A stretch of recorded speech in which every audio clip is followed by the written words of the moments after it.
नमस्कार मंडळी, स्वागत आहे तुमचं आपल्या क्रिएटिव्ह इसेन्स चॅनलवर.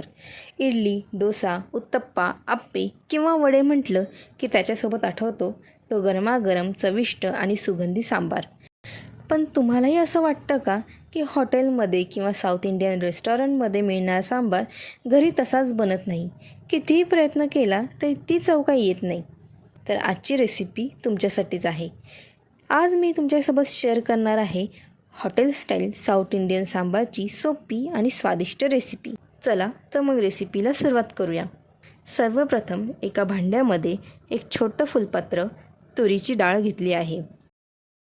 यानंतर यामध्ये मी अर्ध फुलपात्र मसूर डाळ, त्यापेक्षा थोडी कमी मुगाची डाळ आणि पाव वाटीपेक्षा पण कमी हरभरा डाळ घेतली आहे. आता या सगळ्या डाळी हलक्या हाताने स्वच्छ धुवून घ्यायच्या आहेत. जास्त डाळ चोळून किंवा खरडून धुवायची नाही. डाळ धुवून झाल्यावर त्यामध्ये एक मोठा उभा चिरलेला कांदा आणि एक मोठा उभा चिरलेला टोमॅटो घालायचा आहे.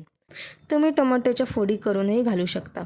डाळ आणि भाज्या भिजतील एवढंच पाणी घालायचं आहे, जास्त पाणी घालायचं नाही.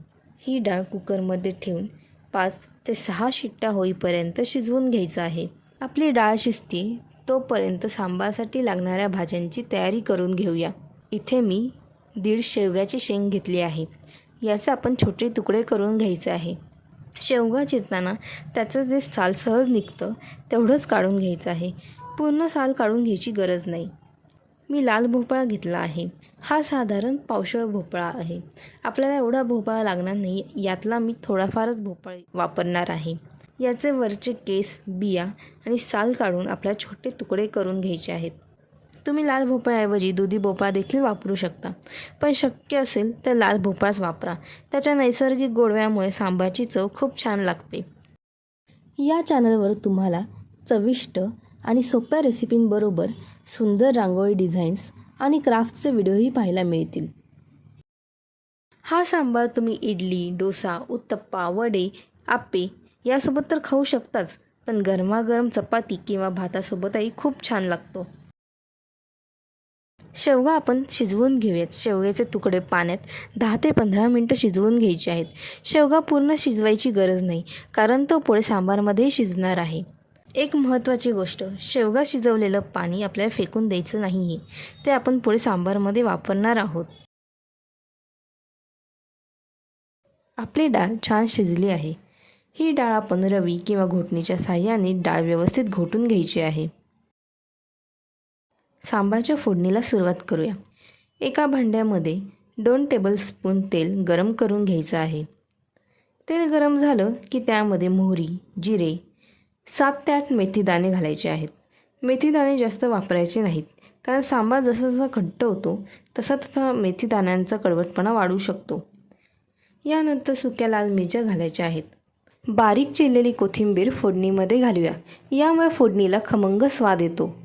आता शिजवलेला शेवगा आणि लाल भोपळ्याचे तुकडे घालून 1 मिनिट परतून घ्यायचं आहे.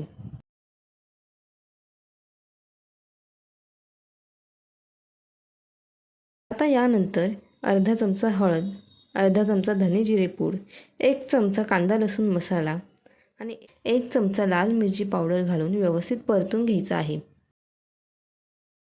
आता यामध्ये आलं लसूण पेस्ट घालूया. यासोबत अर्धा चमचा सांबार मसाला फोडणीत घालून छान परतून घ्यायचा आहे. आता घोटून घेतलेली डाळ यामध्ये घालूया.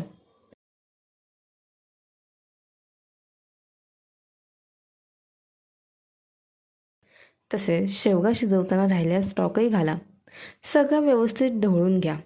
यानंतर पाऊण वाटी चिंचेचा कोळ घाला. जर चिंचेचा कोळ उपलब्ध नसेल तर बाजारात मिळणारी चिंच गुळाची चटणी किंवा चिंच खजुराची चटणीही वापरू शकता. यामध्ये अर्धा चमचा सांबार मसाला घालूया. आता अर्धी वाटी गूळ घालून व्यवस्थित मिसळून घेऊया. चवीनुसार मीठ घालून व्यवस्थित ढवळून घ्या. सांबारला आता एक छान खळखळ उकळी येऊ द्या. उकळी आल्यानंतर भरपूर ताजी कोथिंबीर घालूया आणि गॅस बंद करूया. बघा, आपला हॉटेल स्टाईल चविष्ट आणि सुगंधी साऊथ इंडियन सांबार तयार आहे. हा सांबार तुम्ही इडली, डोसा, उत्तप्पा, मेदूवडे, आप्पे किंवा गरमागरम भातासोबत नक्की ट्राय करा. तुम्ही ही रेसिपी करून पाहिली तर कमेंटमध्ये नक्की सांगा की तुम्हाला कशी वाटली. व्हिडिओ आवडला असेल तर लाईक करा, शेअर करा. आपल्या क्रिएटिव्ह इसेन्स चॅनलला सबस्क्राईब करायला विसरू नका. पुन्हा भेटूया अशाच एका नवीन आणि स्वादिष्ट रेसिपीसोबत. धन्यवाद.